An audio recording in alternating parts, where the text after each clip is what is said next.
sini saya di kelompok Taruna Tani Dinas Makmur ini sebagai ketua. Ini yang biasa kami lakukan.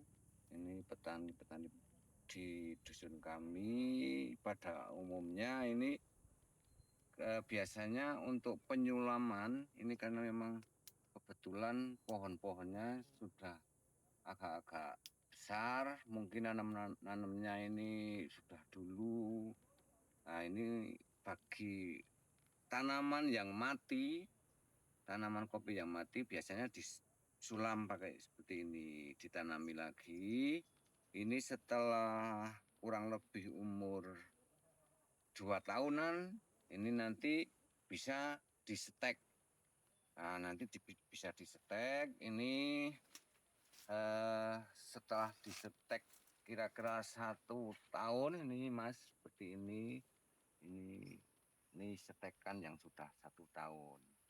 Ini biasanya ini setelah umur 2 tahun ini tanam kopi yang kemarin disetek ini biasanya sudah berbuah. Nah, ini biasanya seperti itu.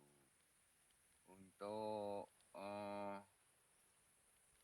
pemetikan kopi ini mungkin bisa geser ini karena sekarang ini belum semuanya masak, belum semuanya matang. Mungkin untuk kali ini mungkin cuman ada contoh-contoh untuk memetikan kopi. Dibilangin untuk setekan yang 2 tahun ini biasanya kurang lebihnya ini umurnya 2 tahun ini kondisi pohonnya ini sudah seperti ini. Ini yang 2 tahun. Otomatis untuk tahun berikutnya ini sudah bisa berbuah. Karena memang kondisinya sudah agak lumayan rimbun sehingga nantinya kemungkinan ini bisa berbuah.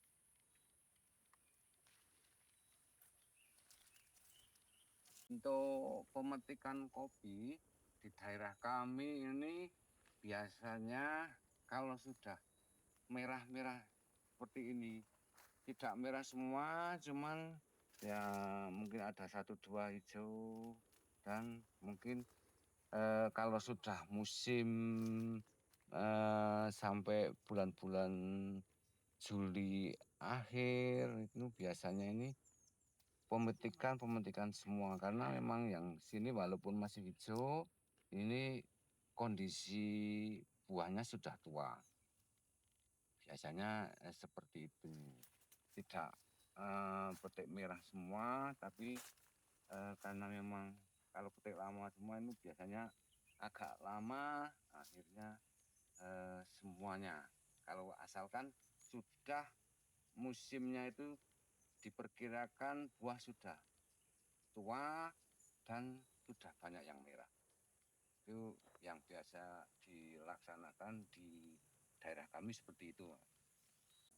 Nah, ini biasanya yang tadi saya katakan disetek.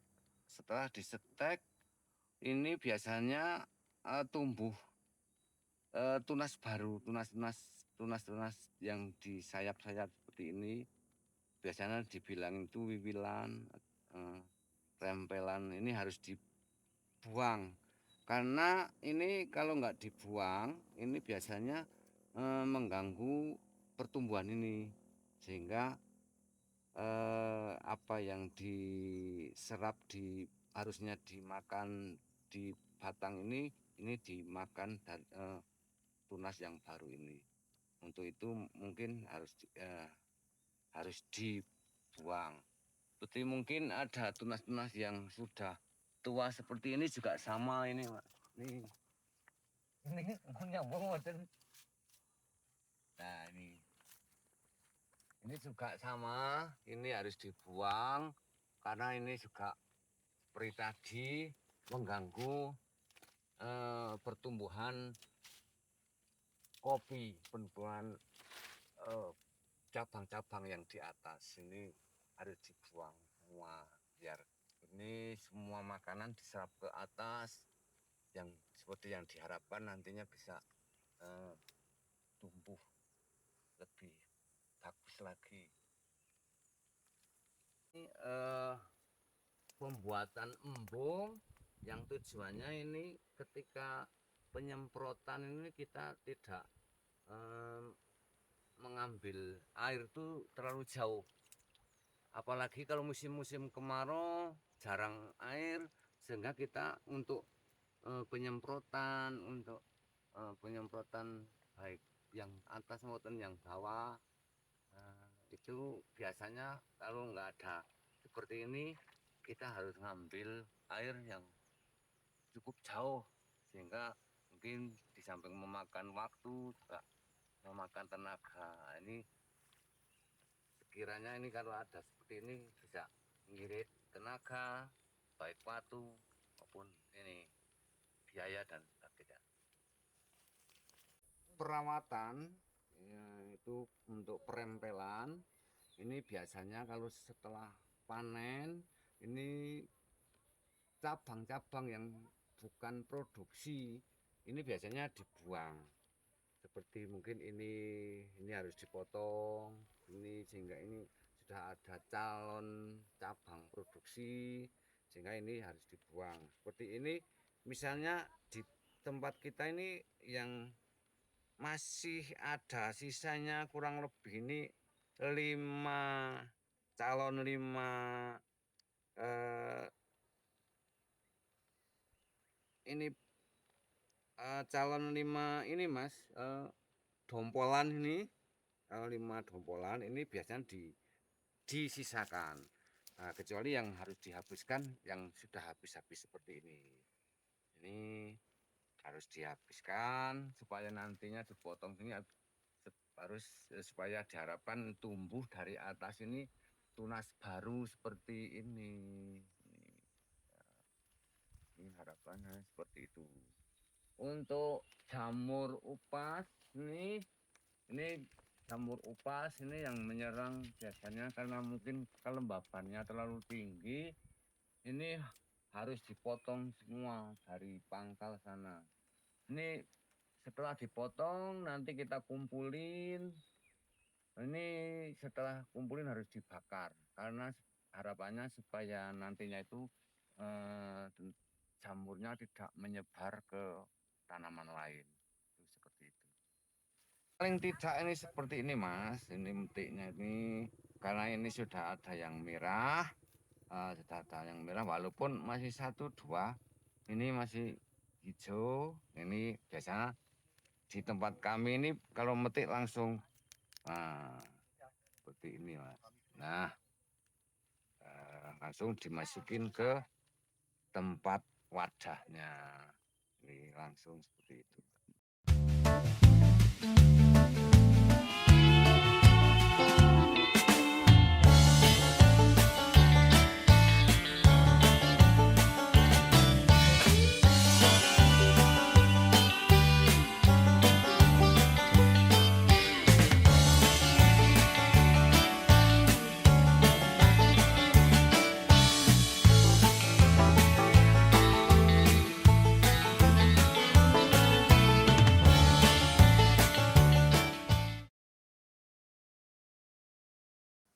Baik, untuk pertanyaan selanjutnya, bolehkah diceritakan bagaimana sejarah berdirinya dinasti Makmur dan apa yang menjadi latar belakang Bapak dan alasan utama didirikannya dinasti Makmur?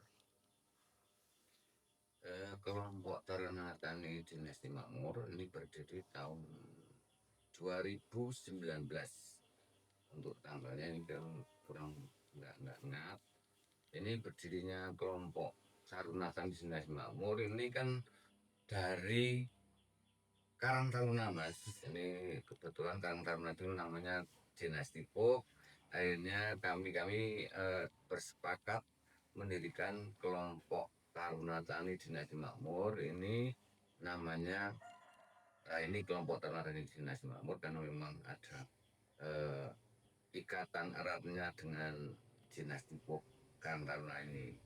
Untuk latar belakangnya kami mendirikan kelompok tani ini yang namanya bantuan-bantuan dari pemerintah maupun dari aspirasi DPR ataupun legislatif yang lainnya, ini kebanyakan ini lewatnya kelompok. Nggak bisa kalau misalnya kok khususnya kelompok tani, dan sehingga kami ini mendirikan kelompok Taruna Tani Dinasti Makmur. Begitu sekilas ceritanya.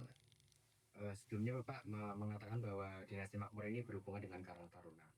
Berarti apakah ada hubungannya dengan anak-anak muda di desa Lembuyang ini Pak untuk kelompok tani di dinasti Makmur ini?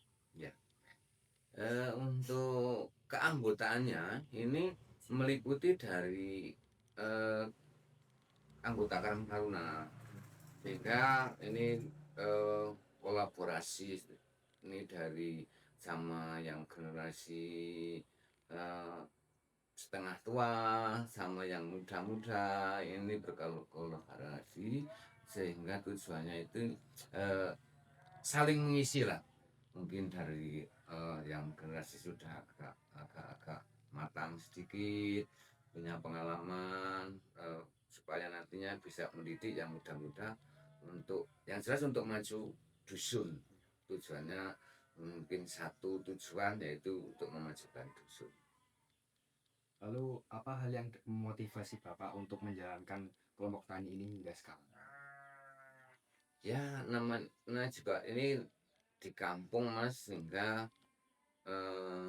kalau menurut saya tujuan saya ini, saya kan sering melihat anak-anak muda, khususnya ya mungkin yang dari kelompok-kelompok ini eh, kadang sering merantau mas, sehingga saya ini mempunyai angan-angan bagaimana dengan sebuah kelompok tani itu sendiri bisa menciptakan sebuah pekerjaan, sehingga harapan saya sebagai ketuanya ini supaya eh, dari rekan-rekan anggota khususnya ini tidak bisa maksudnya untuk mencari uang ini bisa tidak merantau ke luar daerah yang jauh, kadang beberapa bulan dan mungkin agak lama juga, sehingga seandainya ada pekerjaan-pekerjaan di kubu kelompok ataupun yang ada di sini, ini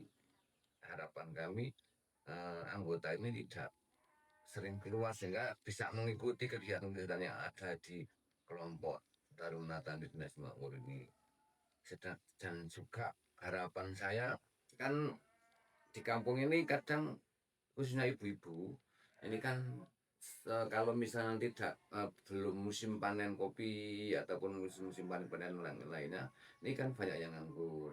Nah ini nantinya harapan saya bisa menciptakan sebuah pekerjaan itu, harapan harapannya. Berarti tujuan utamanya itu tadi ya Pak, Ya, membuka lapangan kerja ya, untuk warga sebenarnya. seperti itu. Lalu mungkin selanjutnya aktivitas rutin yang dilakukan oleh kelompok dinasti Makmur ini, dan mungkin ada kegiatan perkumpulan untuk dinasti Makmur ini biasanya apa saja ya? Ya, untuk pertemuan khususnya ini biasanya itu selapan sekali mas. Selapan itu 35 hari. Ini setiap kali selapan, misalnya di tempat kami itu pertemuannya hari Kamis Pon. Nah ini setiap Kamis Pon ini kita mengadakan pertemuan-pertemuan rutin, karena kadang ada yang masih bekerja itu loh mas. Nah ini bekerja di luar ada, sehingga kami eh, berinisiatif untuk pertemuannya itu sekali siang, sekalinya malam, supaya nantinya itu kita juga menghargai yang kerja gitu, sehingga tetap mengikuti pertemuan itu. Untuk kegiatan-kegiatan yang selanjutnya yang lainnya, ini kami di Dinasti Makmur ini kebetulan mempunyai demplot. Di tempat saya ini kadang ditanami cabai, ada yang ditanami eh, kayak sayuran-sayuran itu. Yang satu lagi ini kebetulan di samping lahan demplot ini ada lahan yang istilah itu agak becek itu loh. Aduh. Maksudnya akhirnya dijadikan tempat kolam. Sempat beberapa kali kita mendapatkan bantuan juga, dan kemarin juga pas Lebaran tuh kita pernah, ya sebelum Lebaran kan tujuannya untuk Lebaran itu kita panen. Nah itu kebetulan kemarin juga itu. Untuk kegiatan-kegiatan yang lainnya ya mungkin kita kadang studi banding. Yang jelas kita ada kegiatan tuh yang menarik untuk rekan-rekan ini ngingkung mas. Nah ini ya ini salah satu andalan sekarang tanah dinasti Makmur ini, kelompok tanah dinasti Makmur ini.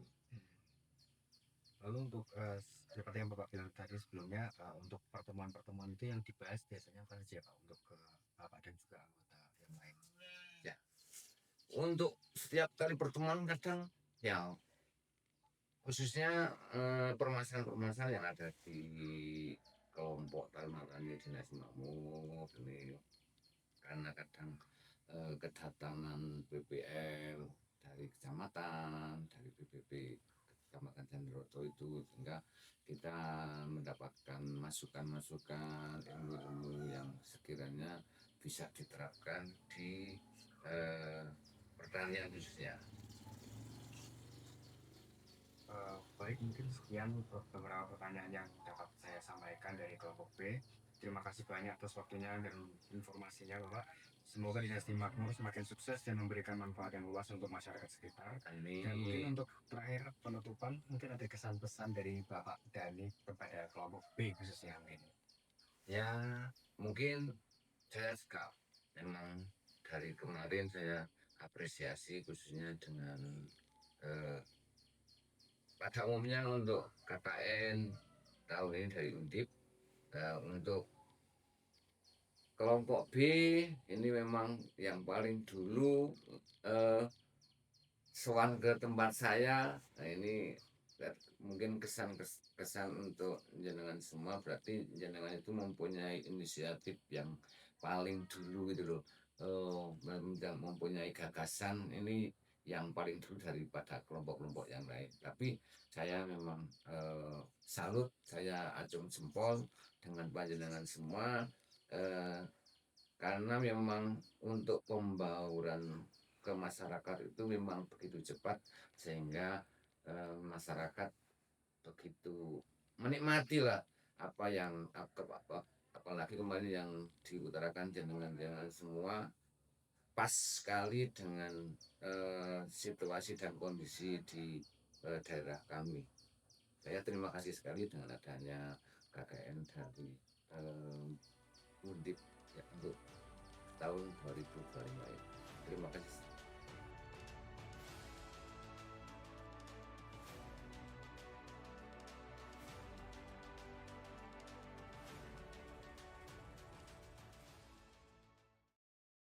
Ya, untuk semua petani kopi khususnya, tetap semangat, tetap berdoa, tetap berusaha. Semoga setiap langkah menjadi berkah. Amin. Amin.